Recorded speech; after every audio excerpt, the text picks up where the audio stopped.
हिमालय की खूबसूरती, उसकी शांति, कौन नहीं चाहता वहां जाना। लेकिन आजकल खासकर गर्मियों में उत्तराखंड की पहाड़ियों का हाल कुछ और ही होता है।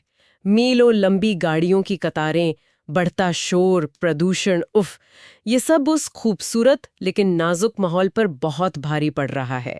इसी को देखते हुए उत्तराखंड सरकार ने एक कह सकते हैं बड़ा फैसला लिया है। राज्य की 25वीं सालगिरह पर यह घोषणा हुई है कि दिसंबर 2025 से बाहर से आने वाली गाड़ियों पर एक ग्रीन सेस लगेगा, पर्यावरण उपकर। तो आज हम इसी पर बात करेंगे। ये ग्रीन सेस आखिर है क्या, क्यों लग रहा है, किसको असर करेगा, क्या ये वाकई काम करेगा? चलिए इसको ठीक से समझते हैं। सबसे पहले तो यही कि सरकार ये ला क्यों रही है, क्या वजह बता रही है सरकार?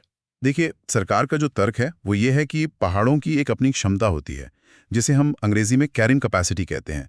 मतलब वो कितना बोझ सह सकते हैं। हाँ, वो तो है। और अब वो बोझ बहुत बढ़ गया है।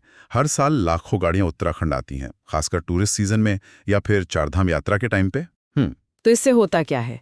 ट्रैफिक जाम लगता है, प्रदूषण बढ़ता है और जो वहाँ के प्राकृतिक संसाधन हैं उन पर भी जबरदस्त दबाव पड़ता है। तो सरकार कह रहे हैं कि इस सेस से जो पैसा आएगा वो एक अलग फंड में जाएगा, एक ग्रीन फंड। अच्छा, एक डेडिकेटेड फंड, मतलब ये पैसा कहीं और खर्च नहीं होगा? बिल्कुल, यही सेस और टैक्स में मेन फर्क है। टैक्स का पैसा तो सरकार के जनरल खाते में जाता है, वो कहीं भी इस्तेमाल हो सकता है। लेकिन सेस जिस खास काम के लिए लगाया जाता है वो पैसा कानूनी तौर पर उसी पर खर्च होना चाहिए। तो यहाँ वो खास काम पर्यावरण बचाना है। हाँ, यहाँ मकसद है पर्यावरण का संरक्षण।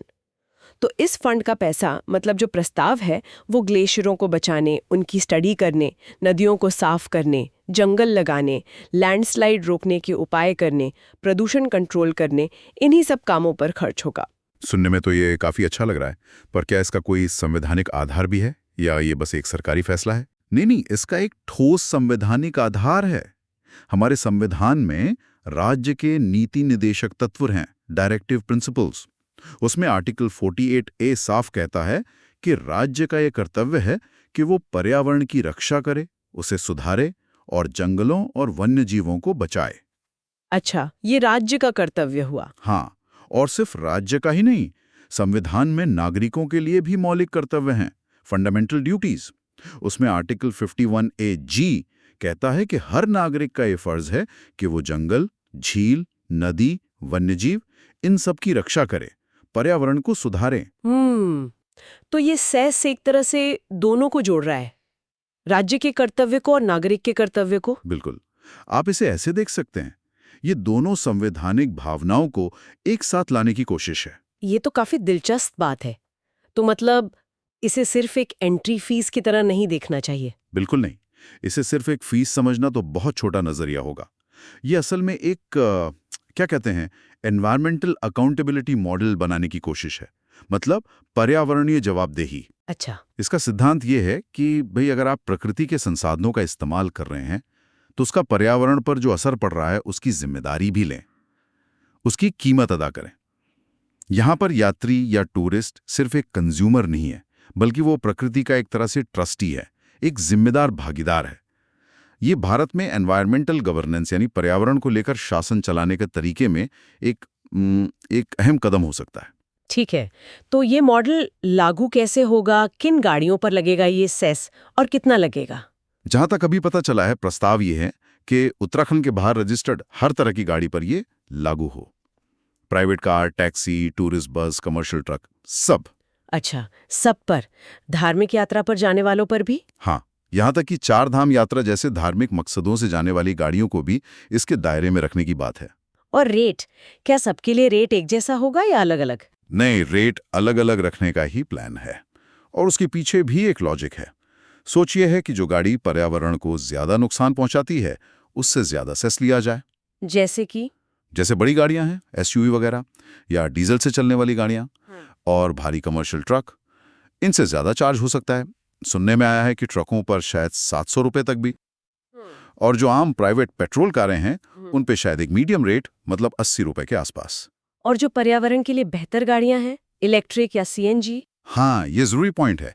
जो इलेक्ट्रिक गाड़ियां हैं या सीएनजी वाली हैं उन पर या तो सेस लगेगा ही नहीं या फिर बहुत ही कम, नाम मात्र का। तो ये साफ है कि लोगों को क्लीन फ्यूल वाली गाड़ियां यूज करने के लिए एनकरेज किया जा रहा है। तो ये सिर्फ पैसे इकट्ठा करने का तरीका नहीं हुआ, ये लोगों का बिहेवियर बदलने की भी कोशिश है। निश्चित रूप से इसे आप एक बिहेवियरल टूल की तरह भी देख सकते हैं। ये लोगों को सोचने पर मजबूर करेगा कि वो कौन सी गाड़ी लेकर पहाड़ जा रहे हैं। एक तरह से रिस्पॉन्सिबल मोबिलिटी, यानी जिम्मेदार तरीके से आने जाने को बढ़ावा देना। शायद लोग कारपूलिंग के बारे में सोचें या पब्लिक ट्रांसपोर्ट यूज करने के बारे में।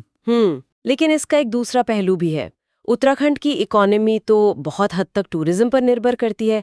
चारधाम यात्रा है, नैनीताल, मसूरी जैसे हिल स्टेशंस है, एडवेंचर टूरिज्म, वाइल्ड लाइफ, लाखों लोग आते हैं हर साल। तो क्या इस ग्रीन सेस से टूरिज्म पर बुरा असर नहीं पड़ेगा? हाँ, ये चिंता बिल्कुल जायज है और इसे नजरअंदाज नहीं किया जा सकता। टूरिज्म उत्तराखंड की कमाई का बहुत बड़ा जरिया है। लाखों लोगों का रोजगार इससे जुड़ा है। होटल वाले, रेस्टोरेंट वाले, टैक्सी ड्राइवर, गाइड, छोटे दुकानदार, सब। तो डर तो होगा ही। बिल्कुल। आशंका ये है कि ये जो एक्स्ट्रा खर्चा आएगा, इसकी वजह से शायद टूरिस्ट, खासकर जो मिडिल क्लास फैमिलीज हैं, जो एक बजट में घूमते हैं, वो शायद उत्तराखंड आने से बचें। हो सकता है वो ऐसी जगह जाना पसंद करें जहां ये टैक्स ना हो। क्या लगता है आपको ये डर सही है? देखिए, पूरी तरह गलत तो नहीं कह सकते, लेकिन यहाँ सरकारों और जो पर्यावरण के जानकार हैं, उनका तर्क भी समझना होगा। उनका कहना है कि जिस तरह का मास टूरिज्म अभी हो रहा है, मतलब भीड़ वाला, बिना किसी कंट्रोल के, वो लंबे समय में खुद टूरिज्म को ही खत्म कर देगा। कैसे? अरे भाई, जब पहाड़ अपनी क्षमता से ज्यादा बोझ उठाएंगे तो क्या होगा? लैंडस्लाइड बढ़ेंगे, पानी की कमी होगी, हर तरफ कचरा दिखेगा। तो वो सुंदरता ही नहीं बचेगी जिसके लिए लोग आते हैं। जोशीमठ में जो हुआ वो एक तरह की चेतावनी तो है। तो सरकार का मकसद टूरिज्म रोकना नहीं, उसे बदलना है। हाँ, दावा तो यही है कि मकसद टूरिज्म को डिस्करेज करना नहीं है, बल्कि उसे माइंडफुल इको टूरिज्म की तरफ ले जाना है। मतलब ऐसा टूरिज्म जो सोच समझ कर किया जाए, पर्यावरण का ध्यान रखते हुए। सोच ये है कि जो टूरिस्ट सच में प्रकृति से प्यार करते हैं, हिमालय की परवाह करते हैं, वो शायद इस छोटी सी फीस को खुशी खुशी देंगे। वो इसे पर्यावरण बचाने में अपना एक छोटा सा योगदान मानेंगे, जैसे प्रकृति के रखरखाव के लिए एक शुल्क। लेकिन क्या ये इतना आसान है? क्या टूरिस्ट वाकई इसे ऐसे ही लेंगे? इसका असली टेस्ट तो तभी होगा जब ये लागू होगा। बहुत कुछ इस पे डिपेंड करेगा कि सेस का रेट कितना होता है। क्या वो लोगों को ठीक लगेगा, अफोर्डेबल लगेगा, और सबसे जरूरी बात, क्या इसे लागू करने का तरीका ट्रांसपेरेंट होगा, पारदर्शी। हाँ, ये तो बहुत जरूरी है। अगर लोगों को लगा कि ये बस एक और टैक्स है और पैसा पता नहीं कहाँ जा रहा है, तब तो विरोध हो गई। लेकिन अगर पूरी ईमानदारी से, पारदर्शिता से इसे लागू किया गया, तो शायद लोग इसे स्वीकार कर लें। ये संतुलन बनाना ही सबसे बड़ा चैलेंज है। अच्छा, क्या दुनिया में कहीं और भी ऐसा होता है? मतलब पर्यावरण के नाम पर ऐसे चार्ज लगाना, या उत्तराखंड पहला है? नहीं, उत्तराखंड अकेला नहीं है, बल्कि ये एक ग्लोबल ट्रेंड का हिस्सा बनता जा रहा है, जहां इकोलॉजी को, मतलब पर्यावरण की चिंता को इकोनॉमिक पॉलिसी से जोड़ने की कोशिश हो रही है। कई शहरों ने, कई देशों ने ऐसे कदम उठाए हैं।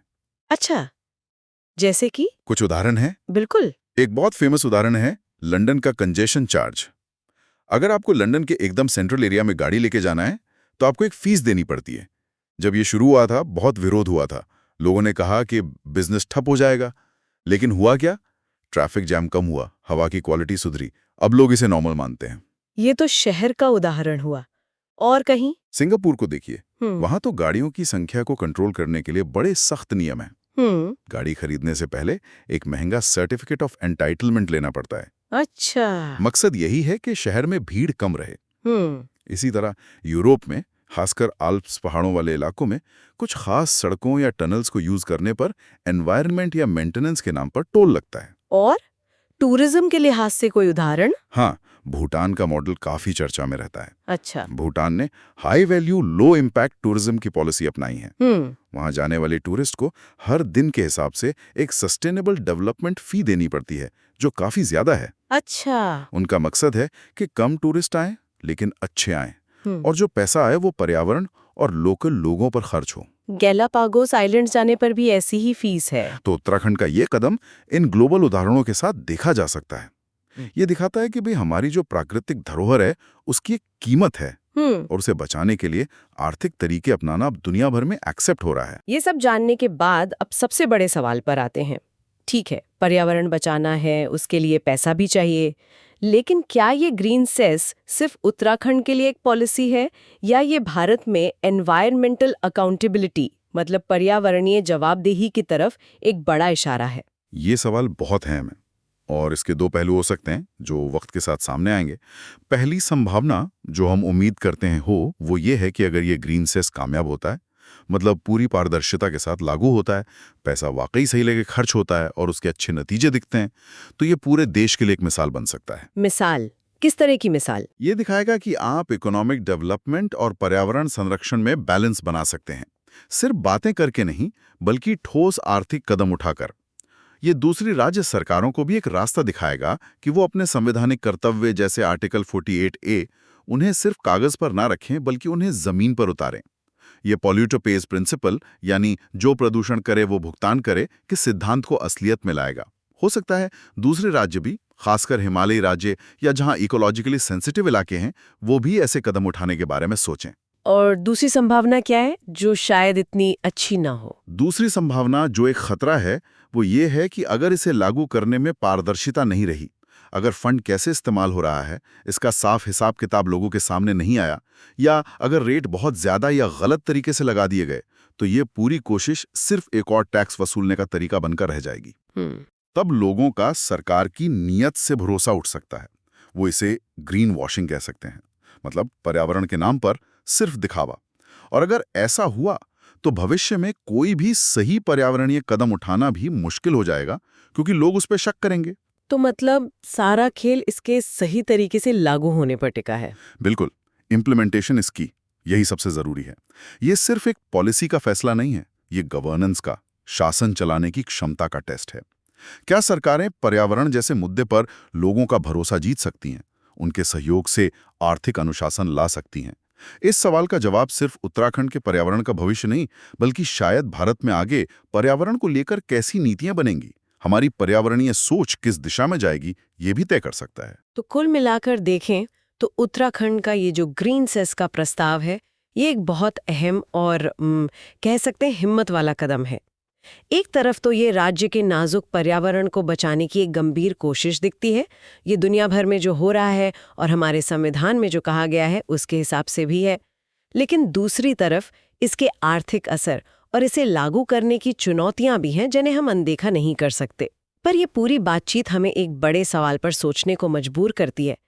क्या हम सिर्फ कानून और टैक्स लगाकर ही पर्यावरण को बचा लेंगे, या जरूरत इस बात की है कि हम सब एक समाज की तरह प्रकृति के साथ अपने रिश्ते को ही बदलें?